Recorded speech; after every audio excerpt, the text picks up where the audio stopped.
ப்ளூட்டோக்ராட்ஸ் எல்லாம் நாம எது பண்ணாலும் நாசூக்கா பண்ணணும். அது 4 பேருக்கு புரியப்படாது, தெரியப்படாது அப்படிங்கிறதுக்காகவே பண்ணுவாங்க. ஆனா, பாம்பின் கால் பாம்பு அறியும்.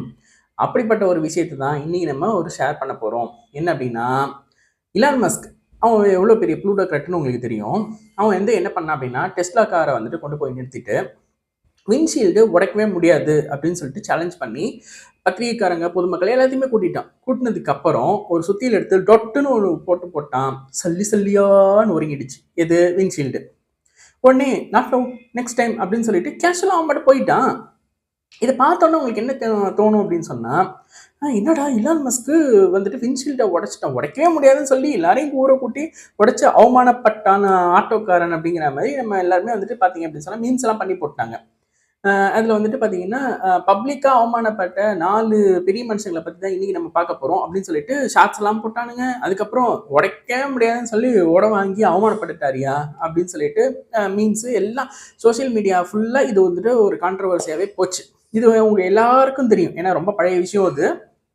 ஓகே, இப்போ அதுக்கு பின்னாடி இருக்கிற சீக்ரெட் என்ன அப்படிங்கிறத நான் சொல்றேன். ஆக்சுவலா ப்ளூட்டோக்ராட்டா அதோட சீக்ரெட் என்னங்கிறது நம்மளுக்கு புரிஞ்சிருக்கணும். பொதுமக்களா அவங்களுக்கு புரிஞ்சிருக்கணும்ன்ற அவசியம் இல்லை. நம்ம பார்த்துட்டு இருக்கிறவங்க எல்லாருமே ப்ளூட்டோக்ராட் மைண்ட் செட்ல வந்துட்டு நீங்க அதை நோக்கி போயிட்டு இருக்கீங்க, அதான் கோல் அப்படின்னு சொல்லிட்டு போயிட்டு இருக்கீங்க. அப்படிங்கும்போது நம்மளுக்கு இது தெரிஞ்சிருக்கணும். ஓகே, இப்போ நாட் நோ நெக்ஸ்ட் டைம் அப்படின்னு சொல்லிட்டு அவன் கேஷுவலா போயிட்டான்.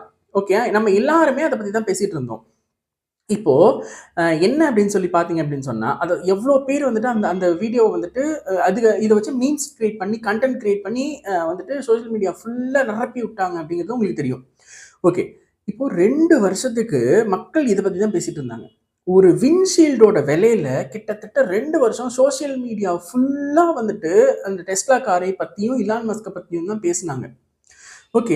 இப்போ உங்களுக்கு புரிஞ்சிருக்கும்னு நினைக்கிறேன். அந்த காலம் மாதிரி ப்ரமோஷன் அப்படிங்கிறது அட்வர்டைஸ்மெண்ட்டே கிடையாது. ஓகேயா? அட்வர்டைஸ்மெண்ட்டுங்கிறது இந்த காலத்துல வந்து டிஸ்டர்பிங் ஃபேக்டர். அது வந்துட்டு அப்படின்னு சொல்லி கொசு தள்ளி விடுற மாரி தள்ளி விட்டு நம்ம போயிட்டே இருப்போம். ஓகே. இந்த காலத்துல எது ஆக்சுவலா வந்துட்டு ப்ரமோஷன் அப்படின்னா, பப்ளிசிட்டி தான் ப்ரமோஷன். ஓகேயா? நம்ம பிசினஸ வச்சு, நம்மளோட ஒரு சிச்சுவேஷன வச்சு, நம்ம செய்யற ஒரு ஆக்டிவிட்டீஸ வச்சு மக்கள் கான்டென்ட் கிரியேட் பண்ணி ஷேர் பண்றாங்க அப்படின்னா, அதுதான் ஆக்சுவல் ப்ரமோஷன். பப்ளிசிட்டி தான் ப்ரமோஷன், அட்வர்டைஸ்மென்ட் கிடையாது. காலம் மாறிடுச்சு. நீங்களும் மாறணும், நானும் மாறணும். மக்கள் நம்ம மாறினா தான் உண்டு. மக்கள்னா பொதுமக்கள சொல்லல, நம்ம ப்ளூட்டோக்ராட்ஸ பத்தி சொல்லிட்டு இருக்கேன். அதுக்கு தகுந்த மாதிரி நம்ம அடாப்ட் ஆயிக்குவோம். அட்வர்டைஸ்மென்ட்ட விட்டுட்டு ப்ரமோஷன்ல பப்ளிசிட்டில நம்ம கான்சன்ட்ரேட் பண்ணுவோம்.